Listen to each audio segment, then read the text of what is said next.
Hello friend, आप सभी का स्वागत है अवधीत स्टडी पॉइंट यूट्यूब चैनल में। आज के इस वीडियो में यूपी वीड एंट्रेंस एग्जाम 2025 के लिए जीके का प्रैक्टिस सेट करने वाले हैं। तो वीडियो को शुरू से लेकर अंत तक देखिएगा। चैनल पर नए चैनल को सब्सक्राइब कर लीजिएगा। पीडीएफ के लिए जीत स्टडी पॉइंट टेलीग्राम चैनल को ज्वाइन कर लीजिएगा। यूपी वेट एंट्रेंस एग्जाम आपका 1 जून को है। बहुत ही कम समय आपके पास बचा हुआ है और आज की क्लास में यूपी वेट एंट्रेंस एग्जाम के लिए बिल्कुल परीक्षा की तरह 38 प्रश्न करने वाले हैं। और अगर इन 38 प्रश्नों में से आपके 20 प्लस प्रश्न बिल्कुल सही होते हैं तो आप बीएड एंट्रेंस एग्जाम को काफ़ी अच्छे स्कोर से पास कर सकते हैं। तो आज की क्लास से कितने प्रश्न आपके बिल्कुल सही हुए हैं यह कमेंट आप जरूर कीजिएगा। और यूपी वेट एंट्रेंस एग्जाम के लिए जो भी आपके पास बुक्स नोट्स है उसी से आप ज़्यादा से ज़्यादा रिवीजन कीजिए। आज की क्लास का आपका सबसे पहला प्रश्न है, भारतीय प्रतीक पर उत्कीर्ण सत्यमेव जयते कहाँ से लिया गया है। तो इसका देखिए आपको यहाँ पे सही जवाब बताना है। या आपके बीएड एंट्रेंस एग्जाम के लिए बहुत ज़्यादा इंपॉर्टेंट प्रश्न है। आपके एग्जाम में देखेंगे लगभग 3 से 4 बार पूछा गया प्रश्न है। सत्यमेव जयते मुंडक उपनिषद से लिया गया है। तो यहाँ पर आपका ऑप्शन नंबर डी वाला बिल्कुल राइट आंसर होगा। इंपॉर्टेंट प्रश्न है, आपको याद रखना है। अगला प्रश्न आपके सामने यहाँ पर है, भारत में किस तरह की अर्थव्यवस्था है। यह भी बीएड एंट्रेंस एग्जाम का प्रश्न है, बहुत ज्यादा इंपॉर्टेंट है, कई बार रिपीट हुआ है। भारत में देखेंगे जो आपकी अर्थव्यवस्था है यह मिश्रित अर्थव्यवस्था है। तो यहाँ पर आपका ऑप्शन नंबर बी वाला बिल्कुल राइट आंसर का इंपॉर्टेंट प्रश्न है, इसको कहीं पर नोट कर सकते हैं। अगला प्रश्न है कि भारत की सबसे लंबी प्रायद्वीपीय नदी है। तो इसका देखिए आपको यहाँ पे सही जवाब बताना है। भारत की जो सबसे लंबी प्रायद्वीपीय नदी है यह गोदावरी नदी है। तो यहाँ पर आपका ऑप्शन नंबर बी वाला बिल्कुल राइट आंसर हो जाएगा। अगला प्रश्न आपका दिया गया है, भारत में कैबिनेट मिशन क्यों भेजा गया था। तो इसका देखिए आपको यहाँ पे सही जवाब बताना है। तो यहाँ पे इसका राइट आंसर होगा, शक्ति के अंतरण के लिए एक संवैधानिक व्यवस्था निश्चित करने के लिए भेजा गया था। तो यहाँ पे बी वाला जो दिया गया है यह आपका बिल्कुल यहाँ पे राइट आंसर होगा। अगला प्रश्न आपका यहाँ पे दिया गया है कि कार्ल मार्क्स की जो पुस्तक है दास कैपिटल प्रकाशित हुई थी। तो इसका देखिए आपको सही जवाब बताना है। यह 1867 ईस्वी में हुई थी। तो यहाँ पे सी वाला आपका बिल्कुल राइट आंसर होगा। आपको यह पॉइंट याद रखना है कि जो दास कैपिटल पुस्तक है यह कार्ल मार्क्स की पुस्तक है, यह याद रखना है। यह आपके बीएड एंट्रेंस एग्जाम में पूछा गया प्रश्न है, तो इसको आप लोग याद जरूर रखेंगे। इसके अलावा यहाँ पर देखेंगे आपका जो 2 प्रश्न और हैं इसी से रिलेटेड, जैसे यहाँ पे हर्षचरित पुस्तक बार बार पूछी जाती है कि हर्षचरित पुस्तक किसकी है। और एक और है यहाँ पे कादम्बरी पुस्तक है। इन दोनों पुस्तक के लेखक कौन है यह कई बार पूछा गया है।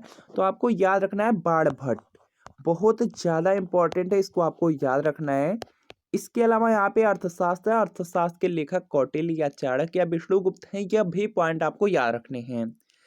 अगला देखिए प्रश्न आपका है कि संविधान का कौन सा भाग नागरिकता के प्रावधानों से संबंधित है। तो इसका देखिए आपको सही जवाब बताना है। यह देखेंगे लगभग आपको हर क्लास में ही कराया जाता है कि यहाँ पे जो नागरिकता है यह भाग 2 में है। तो यहाँ पे आपका ऑप्शन नंबर ए वाला बिल्कुल राइट आंसर हो जाएगा। भाग 1 में आपका संघ और उसके राज्य क्षेत्र है, भाग 2 में नागरिकता है, भाग 3 में मौलिक अधिकार है। यह कई बार बीएड में पूछा गया है, तो आपको याद रखना है जो मौलिक अधिकार है यह आपके भाग 3 में है। इसके बाद चौथा वाला भी इम्पोर्टेंट है।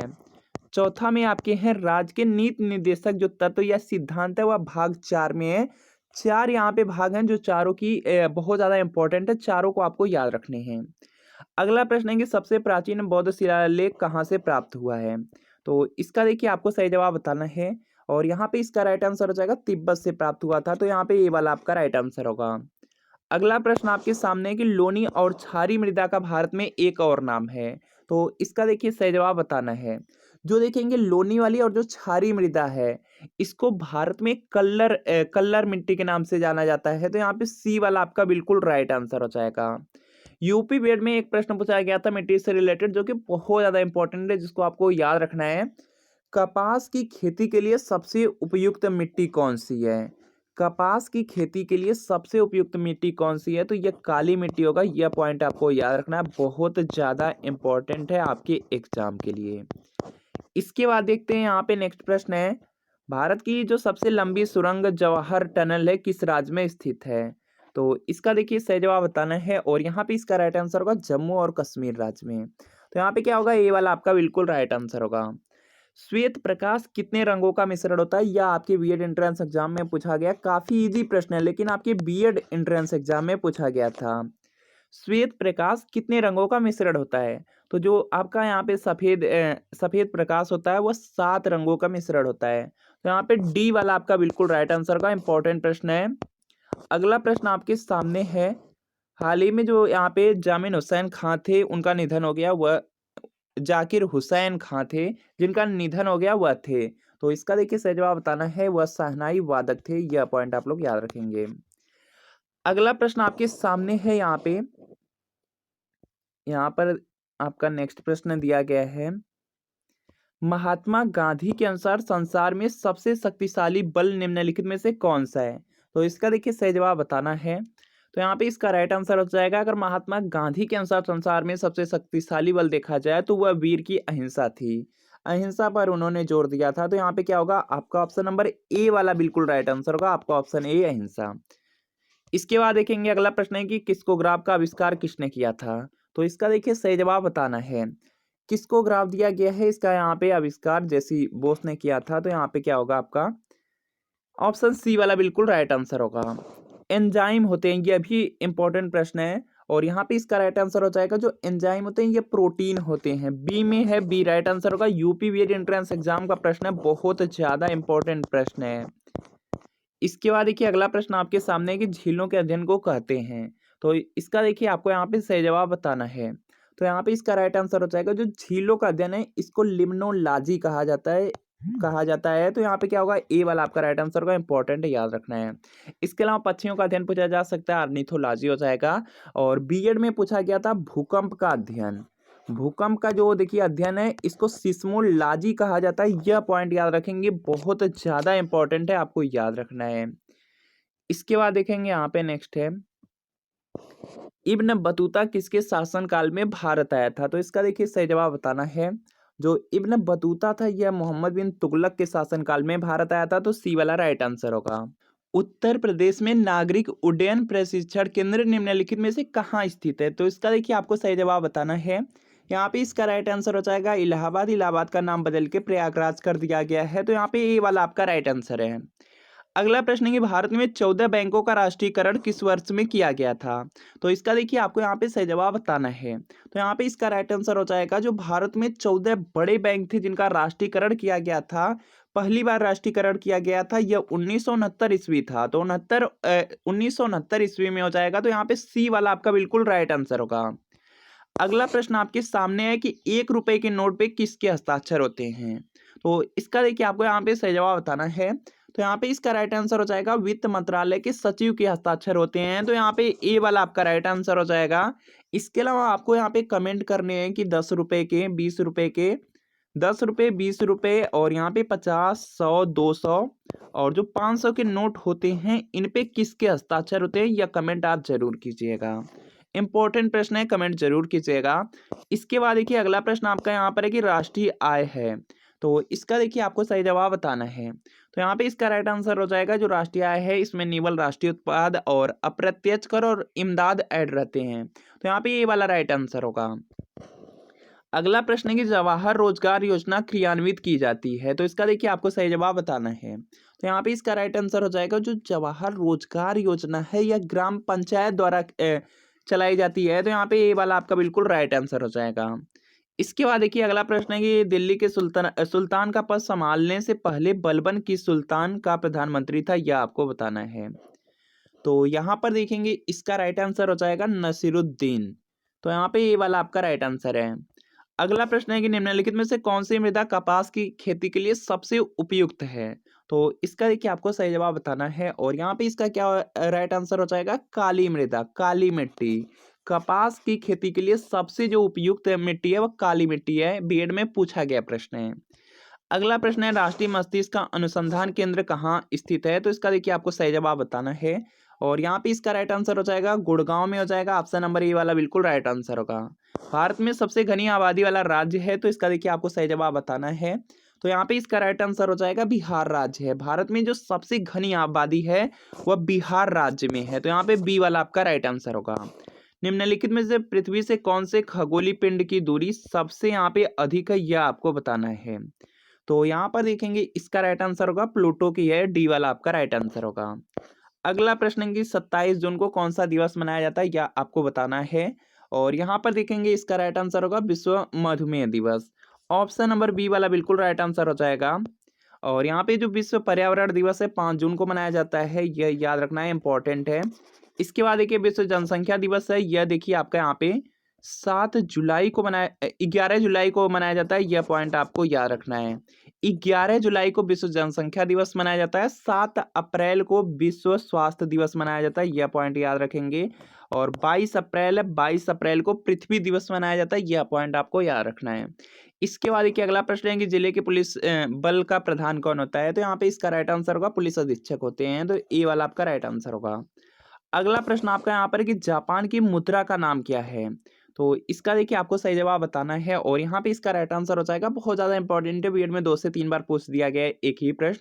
तो जापान की मुद्रा का नाम येन है, तो सी वाला आपका बिल्कुल राइट आंसर हो जाएगा। और जापान की राजधानी क्या है, यह आप लोग कमेंट जरूर कीजिएगा, बहुत ज़्यादा ईजी है और बीएड में पूछा जा चुका है, तो कमेंट जरूर कीजिएगा। अभी रिसेंटली पूछा गया था, भूटान देश की राजधानी तो थिम्पू है। इसके बाद देखिए अगला प्रश्न आपका यहाँ पर है कि माइक्रोचिप का जो आविष्कार करने के लिए किसे नोबेल पुरस्कार प्रदान किया गया था। तो इसका देखिए आपको यहाँ पे सही जवाब बताना है, और यहाँ पे इसका राइट आंसर होगा जैक्स एंड क्लेयर किल्वे, ए वाला आपका राइट आंसर होगा। अगला प्रश्न है कि दिल्ली में मुगल साम्राज्य की नींव निम्नलिखित में से किस लड़ाई के परिणाम स्वरूप पड़ी, तो इसका देखिए सही जवाब बताना है। और यहाँ पे इसका राइट आंसर होगा, यह पानीपत की पहली लड़ाई थी।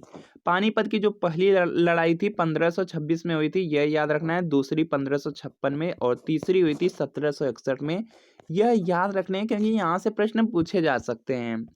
अगला प्रश्न आपका यहाँ पर है, टाइगर परियोजना कार्यक्रम किस वर्ष शुरू किया गया था, तो इसका देखिए आपको सही जवाब बताना है। यहाँ पर देखेंगे इसका जो राइट आंसर है, यह देखिए हो जाएगा 1973 ईस्वी में, बी वाला आपका बिल्कुल राइट आंसर है। अगर आप 2025 में यूपी वेट एंट्रेंस एग्जाम को पास करना चाहते हैं, तो चच्चू publication UP BEd entrance exam 2025 के लिए कला वर्ग के लिए बहुत ही महत्वपूर्ण सॉल्व पेपर और प्रैक्टिस सेट लेकर आया है, जिसमें आपको 3900 प्लस यहाँ पे बहुविकल्पी प्रश्न मिलने वाले हैं। 8 साल का आपको सॉल्व पेपर मिलने वाला है। 8 साल के सॉल्व पेपर में आप देखेंगे 2017 से लेकर के 2024 तक के सभी प्रीवियस ईयर पेपर दिए गए हैं। और इसके अलावा यहाँ पे अलग से आपको 15 प्रैक्टिस सेट मिलने वाले हैं।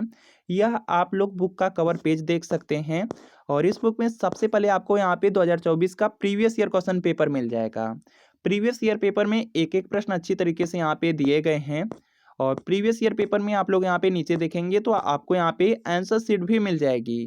आंसर शीट के नीचे देखेंगे एक एक प्रश्न की अच्छी तरीके से यहाँ पे व्याख्या किया गया है, एक्सप्लेनेशन किया गया है, जो कि आपकी काफ़ी अच्छी तरीके से एक्सप्लेनेशन भी किए गए हैं। इसके बाद आपको प्रैक्टिस सेट मिल जाएंगे, 15 प्रैक्टिस सेट रहेंगे, और प्रैक्टिस सेट में भी आप देखेंगे नीचे आपको आंसर शीट मिल जाएगी, और आपको बिल्कुल यहाँ पे डिटेल में व्याख्या भी मिलने वाला है। चच्चू पब्लिकेशन की यूपी वेट एंट्रेंस एग्जाम की बुक आपको ऑनलाइन और ऑफलाइन दोनों तरीके से मिल जाएगी। अगर आपको ऑफलाइन परचेज करना है तो बुक का कवर पेज दिखा करके आप अपने किसी भी नज़दीकी बुक स्टोर से परचेज कर सकते हैं। इसके अलावा अगर आपको ऑनलाइन परचेज करना है तो वीडियो के नीचे डिस्क्रिप्शन में आपको लिंक मिल जाएगी, लिंक को क्लिक करके आप इन बुक को ऑर्डर कर सकते हैं। और चच्चू पब्लिकेशन का आप लोग देखेंगे प्रैक्टिस सेट और सॉल्व पेपर के साथ देखेंगे स्टडी गाइड बुक भी आती है। यहाँ पर देख सकते हैं यूपी वेट एंट्रेंस एग्जाम के लिए स्टडी गाइड बुक है, कला वर्ग की है। इसको भी लेकर के आप अपनी तैयारी को यहाँ पे और भी अच्छी कर सकते हैं। वायुमंडलीय दाब निम्नलिखित में से किसके द्वारा मापा जाता है, तो इसका देखिए सही जवाब बताना है, और यहाँ पे इसका राइट आंसर हो जाएगा बैरोमीटर। वायुमंडलीय दाब दिया गया है तो यह बैरोमीटर के द्वारा मापा जाता है, तो यहाँ पे बी वाला आपका बिल्कुल राइट आंसर का बहुत ज़्यादा इंपॉर्टेंट है। इसके अलावा यहाँ पर एक और आपको याद रखना है, हाइग्रोमीटर, वायुमंडल की आर्द्रता हाइग्रोमीटर से मापी जाती है, यह पॉइंट याद रखना है। और इसके बाद देखिए अगला प्रश्न है कि चंद्रगुप्त मौर्य के बाद सिंहासन पर निम्नलिखित में से कौन बैठा था, तो इसका देखिए सही जवाब बताना है, और यहाँ पे इसका राइट आंसर हो जाएगा बिंदुसार बैठा था, तो यहाँ पे सी वाला आपका राइट आंसर हो जाएगा। मौर्य वंश का संस्थापक पूछ दिया जाए चंद्रगुप्त मौर्य हो जाएंगे, और सांची का स्तूप का निर्माण अशोक ने करवाया था, यह पॉइंट आपको याद रखना है। इसके बाद देखिए अगला प्रश्न है कि HTML का विस्तृत रूप क्या है, HTML का फुल फॉर्म क्या है, तो यहाँ पे इसका राइट आंसर हो जाएगा hyper text markup language. Hyper text markup language, A वाला आपका राइट आंसर है, इंपॉर्टेंट है, याद रखना है। अगला प्रश्न है कि नेपाल देश की राजधानी है, तो इसका देखिए आपको सही जवाब बताना है। नेपाल देश की राजधानी काठमांडू हो जाएगा, तो यहाँ पर आपका ऑप्शन नंबर ए बिल्कुल राइट आंसर हो जाएगा। इसके अलावा चीन देश है, चीन देश की राजधानी बीजिंग है। और जापान है, जापान की राजधानी टोक्यो है, यह पॉइंट याद रखेंगे। और भूटान देश है, भूटान देश की राजधानी आपकी यहाँ पे थिम्पू है, बांग्लादेश की ढाका है, यह पॉइंट आपको याद रखने हैं। तो फ्रेंड आपको बताना है कि इन 38 प्रश्नों में कितने प्रश्न आपके बिल्कुल सही हुए हैं, या कमेंट आप जरूर कीजिएगा। वीडियो अच्छा लगा वीडियो को लाइक कीजिए, चैनल पर नए चैनल को सब्सक्राइब कर लीजिए। मिलते हैं फ्रेंड आपसे नेक्स्ट वीडियो में।